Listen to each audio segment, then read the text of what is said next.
The fountain pen felt like a lead weight in my hand. It was a Mont Blanc, a gift from Elena on our 5th anniversary. The gold nib hovered over the signature line of the last will and testament. Just right there, darling. Elena said. Her voice was soft like velvet. She placed a steaming mug of coffee on the coaster beside the document. Hazelnut roast, my favorite. The aroma usually comforted me today.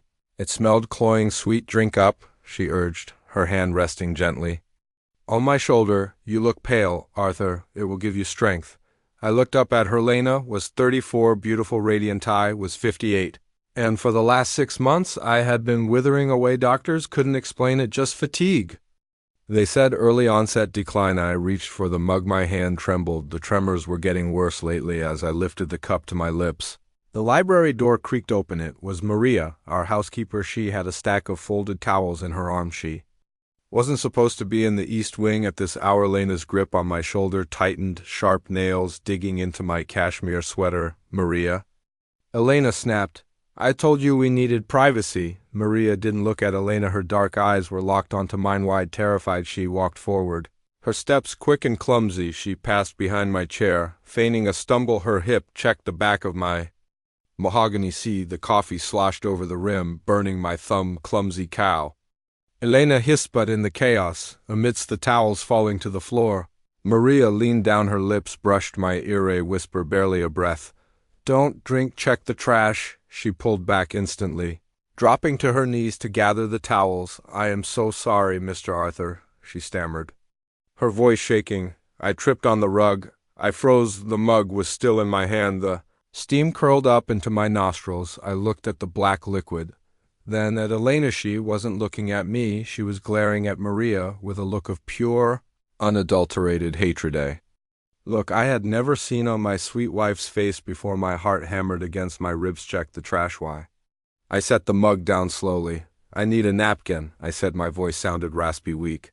I'll get it, Elena said immediately. She moved to step around the desk. No, I said too loudly. She stopped, her eyebrows knitting together in faux concern. Arthur?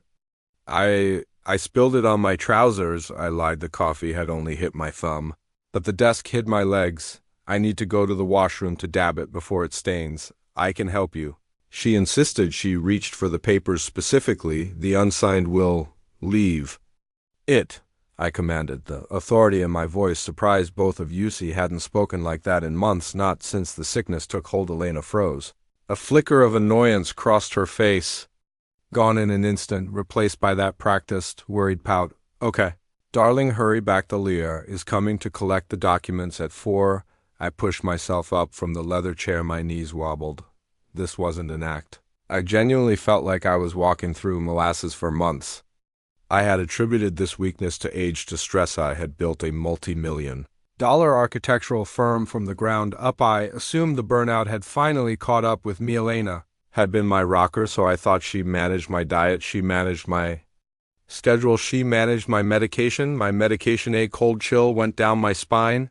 Colder than the winter draft from the window. I limped toward the door, leaning heavily on my cane. Maria was already gone. She had scooped up her towels and vanished. I walked into the hallway. The bathroom was to the left. The kitchen was to the right. I paused, listening. I heard Elena in the library. She was pacing. I heard the distinct sound of her fingernails tapping rapidly on the mahogany desk. She was impatient.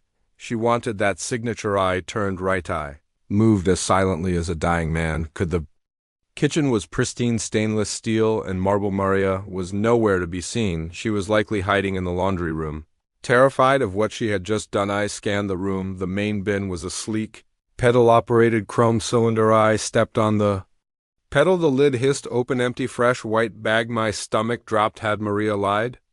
Was she crazy? Then I saw the small under-sink cabinet where we kept the recycling and the wet trash before taking it to the outside. Selena usually insisted the staff empty it 3 times a day. She hated smells. I knelt down. The movement sent a spike of pain through my joints. I opened the cabinet door. A small plastic bin sat there. It was half full of coffee grounds. The smell of wet hazelnut grounds hit me. Reached in. Didn't care about the grime. I didn't care about the dignity of a CEO digging through garbage. I pushed aside a layer of damp grounds and eggshells. My Fingers brushed against something smooth and metallic. Small foil packet. I pulled it out. It was small. Silver, with jagged edges where it had been torn open in a hurry. There was no label, no branding, just a small, stamped code on the crimped EDGEKCN2. Oh, I didn't know what that meant, but I found another wrapper and another 3 empty packets. I looked closer at the coffee grounds in the bin. Mixed in with the dark brown sludge were tiny, undissolved white crystals. They hadn't mixed fully. My breath hitched. I stood up, clutching the foil wrappers in my shaking fist. I needed to know what KCN was. I fumbled for my phone in my pocket. My fingers were clumsy as I typed the code into the search bar. KCN chemical. Result loaded instantly. Potassium cyanide. The room spun. Cyanide. She wasn't just making me sick. That was the slow game, the fatigue, the weakness. Arsenic, maybe? Or antifreeze. But today was the finale. She didn't want a sick husband anymore. She wanted a dead one. I gripped the marble counter to keep from collapsing. 3 packets. That wasn't a dose to make me sleep. That was a dose to stop a heart in minutes. If I had drunk that coffee, I would be dead before the lawyer arrived and the will. She would have forged the signature, or maybe she thought she could guide my dying hand. Arthur? Elena's voice drifted down the hallway. Everything all right? It's been 10 minutes. Panic, pure, primal panic. I shoved the foil wrappers into my pocket. I couldn't confront her. Not here. Not now. Was weak. She was strong, and if she realized, I knew she wouldn't wait for the coffee to do the job. She'd use a pillow or the stairs. I grabbed a glass from the drying rack. I filled it with tap water and splashed it onto my face. I needed to look sicker than usual. I needed to buy time. I shuffled back into the hallway just as Elena appeared at the library door. Her face was a mask of concern, but her eyes were cold calculation ticking behind them. There you are, she said, taking a step toward me. The coffee is getting cold. Darling, I can microwave it. No, I croaked. I leaned against the wall, sliding down slightly. Arthur! She rushed to me. My chest, I gasped, clutching my sweater. I feel dizzy. The bathroom. I think I threw up. I watched her face closely. I was looking for disappointment. I found her jaw tightened just for a fraction of a second. She didn't want me sick in the hallway. She wanted me dead in the chair with the pen in my hand. Let's get you back to the chair, she said, grabbing my arm. She pulled hard. You just need some caffeine. It's low blood pressure. No, I wheezed. Bet I need bed, Arthur, the lawyer. She hissed. The mask slipped further. We have to sign the papers you promised. I can't focus. I lied, closing my eyes. Tomorrow, tell him tomorrow. We can't do tomorrow. She snapped. The volume of her voice echoed in the high ceilings. She realized her mistake. She softened her tone. Stroking my cheek. Baby, please just sign it so we don't have to worry about business anymore. Then you can sleep for a week. I'll take care of everything. Her touch felt like a branding iron. I think I need a doctor, I mumbled. No doctors, she said quickly. You know how they stress you out. I have your pills. I'll get you the coffee and your pills. She was trying to force me back into the library. She was physically dragging. May was 180 pounds, but in my weakened state, she was overpowering me. Maria, I shouted. It took everything I had. Elena froze. Why are you calling her? Water, I gasped. I need ice water. Maria appeared from the shadows of the dining room. She had been listening. She held a pitcher of water. She must have prepared it, anticipating. I might need an escape here, sir, Maria said, stepping between. Elena and Mesh handed me a glass. Her eyes darted to my pocket. She saw the bulge of the foil wrappers. She knew that I knew. Get away from him. Elena spat at Maria. Go clean the library. The coffee spilled. Actually, I said, my voice gaining a strange, adrenaline-fueled stability. Maria, help me to the bedroom. Lock the door. Elena stopped pulling. She stood up straight. The loving wife facade evaporated completely. She crossed her arms. Arthur, she said. Her voice was flat dead. If you go to that bedroom without signing, don't expect me to be there when you wake up. I looked at her. I'm counting on it, I thought, but I said nothing. I leaned on Maria, and together we turned our backs on the woman who had just tried to murder me. As we walked away, I heard Elena pull her phone out. She dialed a number. He didn't drink it, she whispered into the phone. Plan B, get over here now. The lock on the master bedroom door clicked. A heavy, solid brass sound. I slumped against the wood, Sliding down until I hit the floor, my lungs burned. Maria was already moving. She dragged a heavy wingback chair from the corner and wedged it under the door handle. "She has a key," Maria whispered, her eyes wide. "The master key. She keeps it on a chain around her neck." I looked at Maria, really looked at her. She was trembling. "Why?" I asked.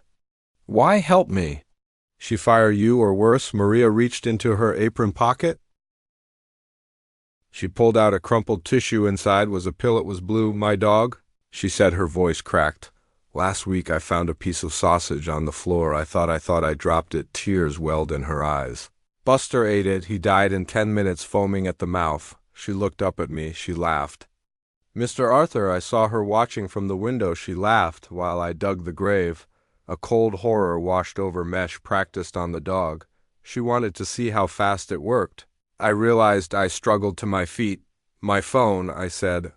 "I need to call the police." I pulled my smartphone out. No service. I stared at the bar. Zero. "She has a jammer," I muttered. "I had installed it myself years ago for corporate security.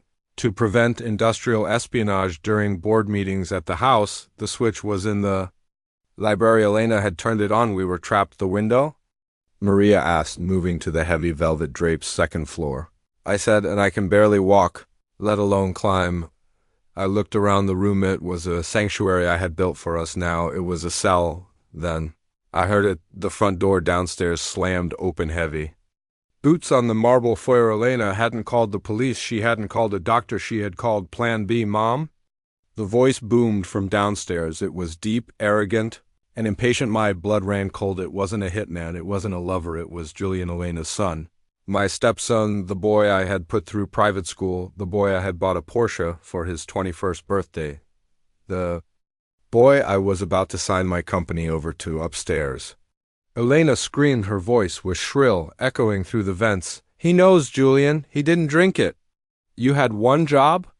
Julian shouted back. I heard him taking the stairs 2 at a time. Thud, thud, thud. He sounded angry. Not worried, angry, like he had been inconvenienced by my survival. I limped to the bedside table. I opened the top drawer. My revolver, a vintage Colt 38.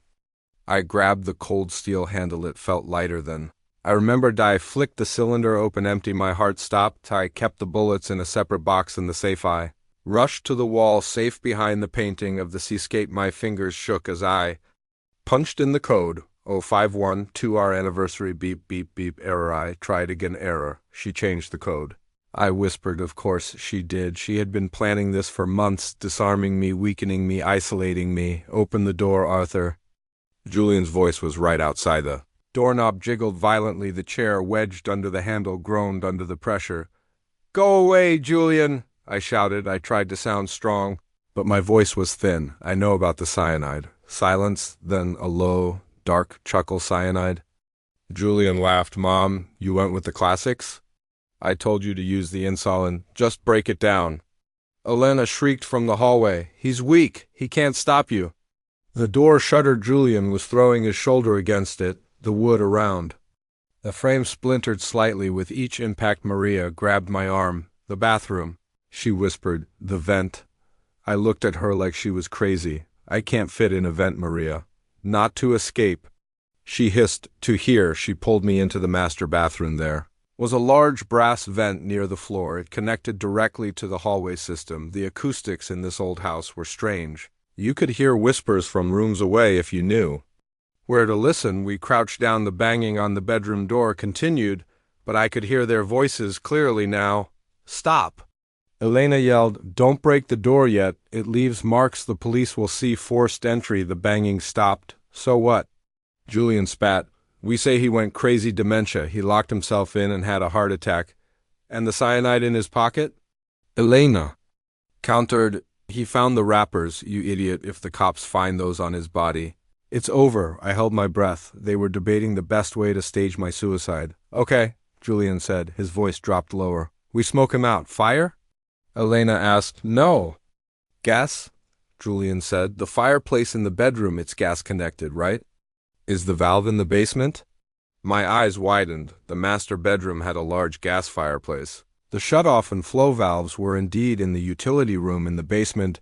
"If I crank the pressure and cut the pilot light," Julian mused, "he'll suffocate." Elena finished. Carbon monoxide poisoning or a gas leak accident. Exactly. Julian said, clean, no bruises, and we get the wrappers off him once he's passed out. I heard Julian's heavy boots turning away from the door. I'm going to the basement. He said, hurry, Elena urged. I'll stay here and talk to him, keep him distracted. I looked at Maria. Her face was pale. Mr. Arthur, she whispered, if they turn on the gas and the windows are sealed, we have about 10 minutes before we pass out. I finished. I looked at the bathroom window. It was small frosted glass, high up, too small for me, but maybe I looked at Maria. She was petite Maria. I said, grabbing her shoulders, you have to get out. No, she shook her head. I'm not leaving you. Listen. To me, I hissed. You can fit through the bathroom window. There's a trellis you climb down. You run to the neighbors. You call 911. But go. I pushed her toward the tub. It's my only chance if you stay. We both die. Maria was gone. It had been a struggle. But she had squeezed through the small window. I heard the trellis creak. Then the soft thud of her landing in the garden. I prayed. Elena hadn't heard. It was alone. I walked back into the bedroom. Arthur? Elena's voice came through the door, soft again, manipulative. Arthur. Baby, please open up. Julian is gone. I sent him away. Liar, I just want to talk. She crooned. I think you're having a delusion, a reaction to the new medication. There is no poison. I didn't answer. I was listening to the fireplace as it started as a low whistle. The smell hit me. Seconds later, rotten eggs, Merca 10. They had cut the pilot light and cranked the flow. The room was filling with gas. I coughed. Arthur? Elena called out. You coughing? Open the door. Let me help you. She was taunting me, waiting for the thud of my body hitting the floor. I needed a weapon. The gun was empty. The phone was dead. I looked at the heavy brass fireplace. Poker irony. I grabbed it. Then I looked at the lighter. On my bedside table, a heavy Zippo. If I lit it now, the whole room would explode. I would die, but I would take the house down. No, I wanted to live. I wanted to see them in handcuffs. I grabbed a heavy wool blanket from the bed. I went to the bathroom and soaked it in the tub. I crawled to the furthest corner of the room, near the balcony doors, and huddled under the wet blanket. It would filter the air. Just for a few extra minutes, the hissing grew louder. My head began to swim. The fatigue from my illness, combined with the fumes, was pulling me under. Just go to sleep, old man, Julian's voice whispered in my mind. Crash. Glass shattered. Not the window downstairs. Hey, who are you? I heard Elena scream from the hallway. Police? Drop it. A different voice, authoritative. Maria, she had made it. Julian, run. Elena shrieked. The bedroom door handle turned violently. Elena was trying to get in. Not to kill me this time, to hide or to take a hostage. The chair under the handle groaned. She was throwing her full weight against Heidi. Threw off the wet blanket I gripped. The brass poker. My vision was blurry, but my rage was crystal clear. If she came through that door, I wasn't going to be the victim. The wood frame cracked. The door flew open. Elena stumbled in. Wild-eyed. Saw me. She saw the poker end for the first time in our marriage. She looked truly afraid. Elena stumbled into the room, the door banging against the wall. The smell of gas hit her instantly. She gagged, covering her nose and mouth with her silk sleeve. You idiot, she screamed, though her eyes were darting around for an exit. He left it on. We'll all blow up. She looked at May, stood there, swaying slightly, gripping the brass poker with white-knuckle force. Get out of my way, Arthur, she hissed, lunging toward the balcony doors. I stepped in front of Harry, raised the poker. No, I said. She froze. Arthur, the police are downstairs. If they find us here, if we die, I don't care, I said. The fumes were making me lightheaded, but the adrenaline was keeping me upright. You wanted me dead, Elena. Here I am. Move, she shrieked. She reached into her pocket. Not a weapon. The keys, the master keys to the back gate. She tried to shove past. May didn't swing the poker. I simply let gravity do the work. I collapsed forward, tackling her around the waist. We hit the floor hard. Get off me, you old fool. She clawed at my face. Her nails raked down my cheek, drawing blood. I held. Oni was weak, but she was panic-stricken. Police. Upstairs, clear the area. Heavy footsteps thundered down the hall. Help me, Elena screamed, suddenly changing her tone. She stopped scratching and started sobbing. He's crazy. He turned on the gas. He's trying to kill us both. She looked at the doorway. Her eyes wide with fake terror. Two officers in tactical gear burst into the room, weapons drawn. Hands! Show me your hands! I let go of Elena and rolled onto my back. Coughing, Elena scrambled up, running toward the officers. Officer! Thank God! My husband, he has dementia, Ma'am, get down. The officer barked, but down, now. Behind the officers, a smaller figure appeared. Maria. She was disheveled, covered in dirt from the garden, but she was pointing a shaking finger straight at Elena. She has the keys! Maria yelled, and the son is in the basement. I saw him touch the valves. Elena's face went pale, the mask crumbled. The paramedics dragged me out. First fresh air. I had never tasted anything so sweet. It rushed into my lungs. Clearing the fog of the gas, they put me on a stretcher on the front lawn. Red and blue lights flashed against the dark facade of the mansion I had built. I watched as they brought Julian out in handcuffs. He was shouting, cursing his mother. It was her idea. I just wanted the money. She bought the poison. A classic coward until the end. Then came Elena. She wasn't shouting. She was silent. She saw me on the stretcher, our eyes locked. She didn't look sorry. She looked furious that she had missed an officer. Walked over to me, holding a plastic evidence bag. Inside were the 3 silver foil wrappers I had fished out of the trash. We found these in your pocket. Sir, the officer said, lab boys are already testing the residue in the kitchen bin, and we found a receipt for agricultural chemicals in your wife's glove box. I nodded. I couldn't speak. Maria sat on the bumper of the ambulance, wrapped in a shock blanket. I waved my hand weakly. She walked over, tears streaming down her face. I'm sorry about the door, she sniffled, and the window. I reached out and took her hand. You saved my life, Maria. I rasped. You're never cleaning a toilet again. 6 months later, the library smelled like coffee again. Real coffee. A dark Colombian roast. No hazelnut, no almond, just black. I took a sip. My hand didn't shake. The doctor said the cyanide levels were trace, but the months of low-dose arsenic she had been slipping me had done damage. It took months of chelation therapy.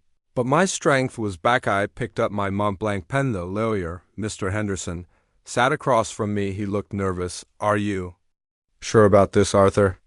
He asked, adjusting his glasses. It's unconventional, I'm sure. I said. I looked at the document. Beneficiaries: Elena Sterling, $100, $1. Julian Sterling, $0, the entirety of the estate, including the architectural firm and the property, goes into a charitable trust for victims of domestic abuse. Executor of the estate, Maria Gonzalez, and the personal stipend. I asked it up as requested, Henderson said. Maria receives $2 million immediately, tax-free, for her bravery. I signed my name. The ink flowed smoothly. Arthur. Maria walked into the library. She wasn't wearing a maid's uniform. She was wearing a sharp business suit. She was managing the house staff now. The car is ready, she said, smiling. We're going to be late for your checkup. I capped the pen. Let's go. I said. I stood up without my cane. I walked past the trash can. It was empty, and for the first time in a long time, I felt truly alive.